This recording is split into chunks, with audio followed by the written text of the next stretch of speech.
Here's some of the major events that happened during the month of May 2021 in the world of Destiny 2. Timestamps are in the description if you want to skip around. Starting with the biggest news first, Hunters won the 2021 Guardian Games. There is now a statue located in the tower that is dedicated to the springy efforts of all the hunters out there. The result does not come as a shock since pretty much everyone expected Hunters to win the event.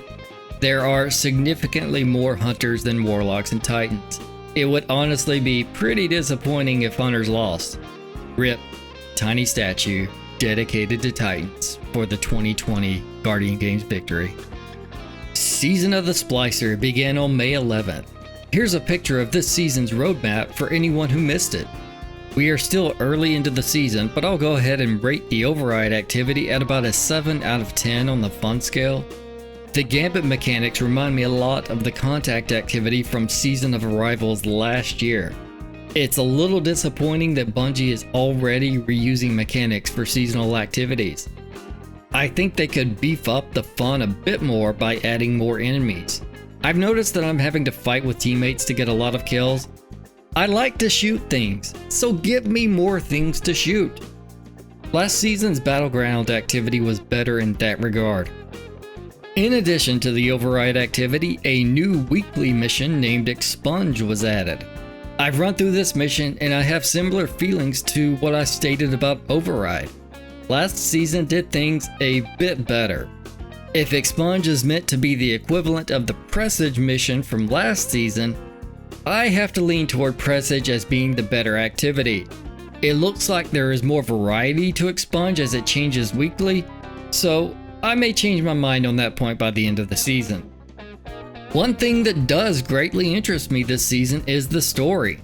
The last city is in a state of endless night that is the result of some kind of Vex Shenanigans.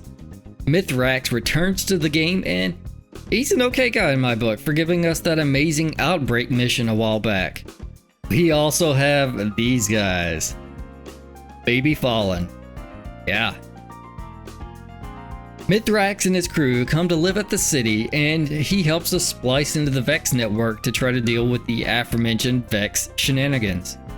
As one would expect, not everyone is fond of the Fallen living at the tower, and there appears to be some hostility brewing.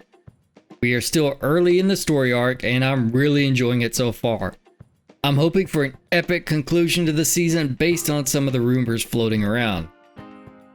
When Season of the Splicer launched on the 11th, some players discovered that crossplay was active.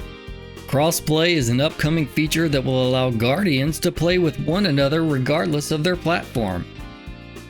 This is something I'm really excited about, as I believe it will give a huge boost to the number of people in various activities. The only exception will be PvP modes. Console players will not automatically be matched against PC players in Crucible. But if a console player is in a fire team led by a PC player, that team can be matched against PC players.